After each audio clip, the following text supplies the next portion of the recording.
جس طرح سے ہم دیکھ رہے ہیں کہ اسلام آباد میں ایکسپیکٹڈ تو ہے کہ راؤنڈ 2 ہوگا ایرانی وفد کے آنے کے بعد، لیکن آن دا ادر سائڈ ایک چیز ہم نے یہ بھی دیکھی کہ ایرانی وفد جو موقف لے کر آیا ہے اس میں یہ شامل ہے کہ پاکستان کو پیغام دیا جا رہا ہے، اپنا بیانیہ بتایا جا رہا ہے، اور پاکستان فردر کنٹینیو کرے گا امریکہ تک اس پیغام کو پہنچانا. تو کیا نظر آپ کو آ رہا ہے مذاکرات کا راؤنڈ 2 ہوگا؟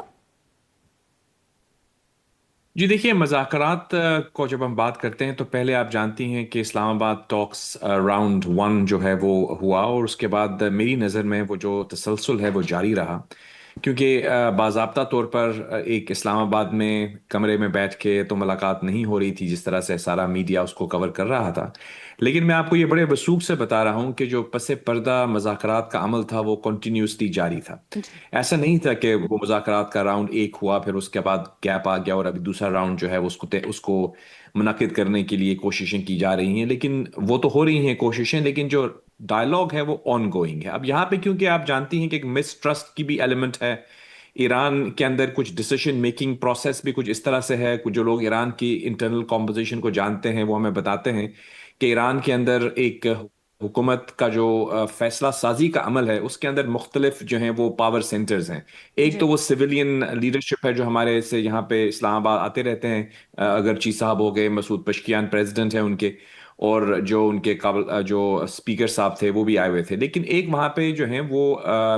IGRC ہے جو کہ ڈائریکٹلی رپورٹ کرتی ہے ان کے جو روحانی پیشوا ہیں، ان کو روحانی لیڈر، سپریم لیڈر جو ہیں ان کے. تو ان کا ایک اپنا نقطہ نظر ہے، ایک اپنا ورلڈ ویو ہے، اور جب یہ کوئی بھی فیصلہ کرتے ہیں تو جب تک اس کو IRGC کی تائید نہیں ہوتی تو وہ اس کے اوپر عمل نہیں کر پاتے. یہی چیز جو ہے جس کی وجہ سے کچھ ڈیلے ہوا ہے. ہمارے جی فیلڈ مارشل صاحب بھی آپ جانتی ہیں اسلام آباد سے تہران تشریف لے کر گئے، ایک دن کے لیے گئے تھے لیکن وہ تقریباً 3 دن وہاں رکے، اور کوشش جاری رہی کہ جو بھی ایشوز ہیں جن کے اوپر ابھی تک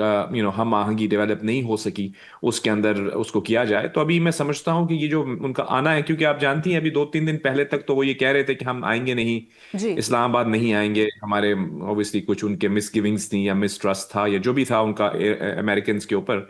تو کافی ایفرٹس کے بعد اب وہ آئے ہیں. میں سمجھتا ہوں کہ on the face of it وہ یہ کہہ رہے ہیں کہ it's a bilateral visit, یعنی 2 طرفہ میٹنگ ہے. لیکن اوبیسلی یہ ایک جو بھی کوئی سینسیبل بندہ ہے وہ یہ سمجھ سکتا ہے کہ 2 طرفہ بھی ہو یا اگر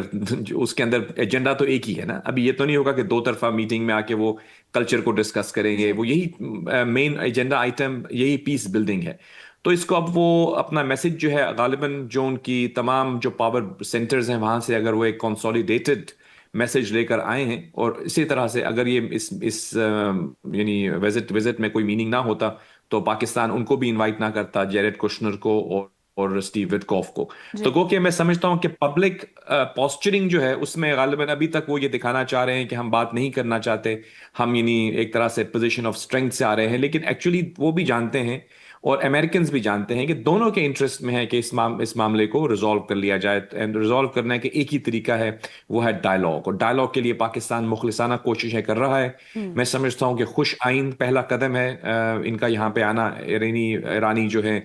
وزیر خارجہ کا، میری انفارمیشن کے مطابق جیریڈ کوشنر اور اسٹیو وٹکوف بھی رواں دواں ہیں اسلام آباد کی طرف. اور جی میں سمجھتا ہوں کہ اگر جو میسج وہ لے کر آئے ہیں پاکستان کے ذریعے کمیونیکیٹ ہوتا ہے، یہ ڈائریکٹ ڈسکشنز ہوتی ہیں، میرے لیے وہ اتنا امپورٹنٹ نہیں ہے. ایکچوئل چیز وہی ہے کہ ان کے درمیان بالکل جو ٹھیک. ہے نا جی کمیونیکیشن ہونی چاہیے. اور اگر تمام معاملات طے ہو جاتے ہیں تو مجھے میری ابھی لیٹسٹ اپڈیٹس جو میرے پاس واشنگٹن سے ہیں جی وہ یہ کہہ رہے ہیں کہ مارکو روبیو جو کہ ان کے سیکرٹری آف اسٹیٹ ہیں جنہیں آپ وزیر خارجہ کہہ سکتی ہیں، جی وہ بھی ہی is waiting for orders to come. جیسے ہی اگر کچھ ٹھیک ہے. ڈیولپمنٹ اگر ہوتی ہے بات تو وہ چیت بھی آنے آگے کے لیے بڑھتی ہے، تیار ہیں. ڈیولپمنٹ مزید ہوتی ہے تو ان کی آمد بھی متوقع ہے. ایرانی وفد کی بھی اگر بات کی جائے تو وہ زیادہ ان کا فوکس تھا کہ اگر JD وینس ہوتے، امریکہ کی جانب سے جو وفد آ رہا ہے تو چیزیں زیادہ بہتر وے میں ڈسکس ہو سکتی تھی. ہم نے یہ بھی دیکھا ہے کہ واشنگٹن کی جانب سے جو میسیجز آ رہے ہوتے ہیں، جو صدر ٹرمپ کی ٹروتھ سوشل پر بیانات آ رہے ہوتے ہیں، بہت زیادہ تضاد ہوتا ہے ان میں. وہ ایک دن اٹھ کر کچھ کہتے ہیں، دوسرے دن اٹھ کر ان کا بیانیہ بالکل مختلف ہوتا ہے. تو آپ کو کیا لگتا ہے یہ کہیں نہ کہیں پہ ٹائم بائنگ ایکسرسائز ان کی جانب سے کی جا رہی ہوتی ہے کہ وہ امن کا پیغام بھی دے دیتے ہیں، وہ حملے کی دھمکی بھی دے دیتے ہیں؟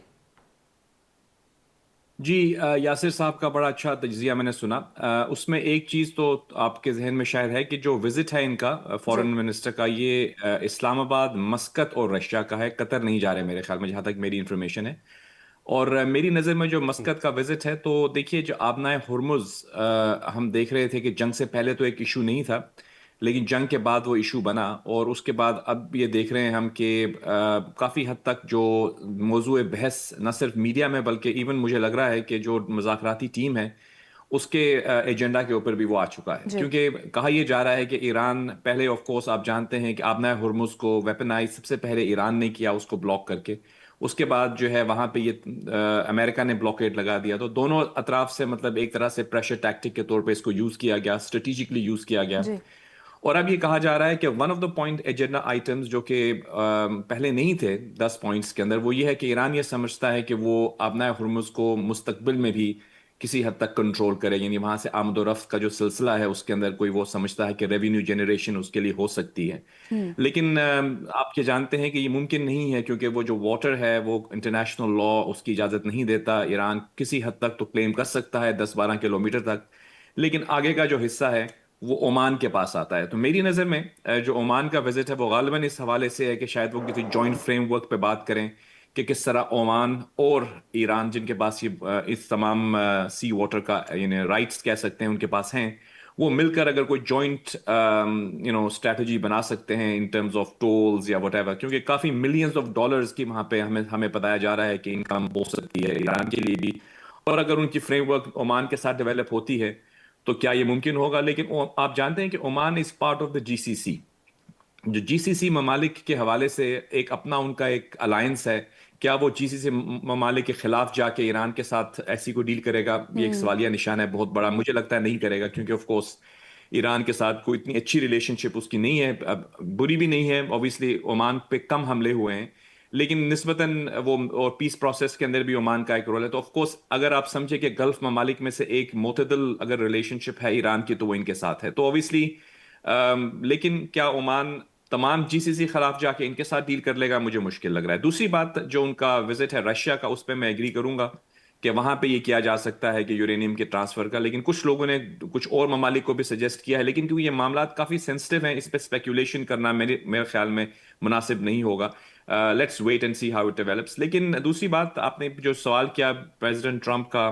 میں کہوں گا کہ دیکھیے جو اسٹیٹمنٹس ان کی آتی ہیں اوبیسلی ان کے اوپر تو سب کوئی تحفظات ہیں، اوبیسلی ایک جی پریزیڈنٹ آف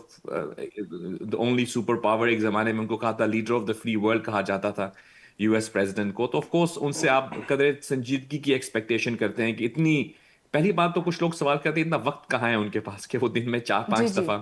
یعنی بلکہ زیادہ دفعہ اتنی لمبی لمبی، اوبیسلی ان کی ٹیم ہوگی جو کہ کرتی ہوگی، لیکن کبھی کبھی جو اسپیلنگز ہوتے ہیں جس سٹائل میں وہ لکھتے ہیں تو اسے لگتا ہے کہ ان کی اپنی ان پٹ بھی ہے اس میں، لیکن اوبیسلی آپ بھی اور یاسر بھائی بھی اور ایڈمرل صاحب ہوں یا کوئی بھی جو سنجیدگی سے دیکھ رہا ہوگا ان کی پوسٹ کو، تو اس میں سے ریٹرک کو ہم سائڈ پہ کر دیتے ہیں۔ اب آئی تھنک ویو انڈرسٹوڈ کہ ان کی کچھ چیزیں ایسی ہوتی ہیں جن کو آپ اگنور ہی کر دیں تو بہتر ہے، you don't need to react to that, لیکن اس میں کچھ ایسی چیزیں ہوتی ہیں جو کہ آف کورس آپ کہہ سکتے ہیں کہ پالیسی اسٹیٹمنٹس ہیں، ان پہ آپ رسپونڈ کریں تو وہ مناسب بنتا ہے۔ تو I think for the large part ہمیں اگنور کر دینا چاہیے، کیونکہ ان کی جو آفیشیل پوزیشن ہے وہ ہم جانتے ہیں، they want to enter into a dialogue. لیکن یہاں پہ میں یہ بھی کہوں گا کہ دیکھیے وہاں آلدو ایران کے بارے میں جو بھی اپنے ہر کسی کا اپنا ویو ہے، میری نظر میں ایران کو ہم بہت نیرو لین سے دیکھ رہے ہیں۔ دیکھیے ایران کی جو موجودہ حکومت ہے، آئی ہوپ یاسر صاحب اور ایڈمرل صاحب اگری کریں گے کہ یہ تو ابھی 47 سال کی تاریخ ہے نا، لیکن جی ایران تو سینکڑوں سال پرانی تہذیب ہے۔ بالکل اس سے پہلے وہاں پہ شاہ ایران بھی تھے، اس سے پہلے قاجار ڈینسٹی تھی، مصدقی پرائم منسٹر تھے، تو یہ کہنا کہ تمام ایران کے لوگ اس کرنٹ گورنمنٹ کے ساتھ سوچتے ہیں، بالکل ہی جی ایسے سوچ رہے ہیں، سب کی ہم سوچ ایک ہے، یہ صحیح نہیں ہے۔ وہاں پہ بھی ایک بہت بڑی تعداد لوگوں کی ایسی ہے جو یہ سمجھتے ہیں کہ ہمیں، جس طرح ہم پچھلے 50 سال سے جنگ کی حالت میں، ہمارے انٹرسٹ میں نہیں ہے کہ ہم اس کو بالکل مزید ملک صاحب، اور طوالت ایک دیں۔ لمبی یہ بات تاریخ ملتی ہے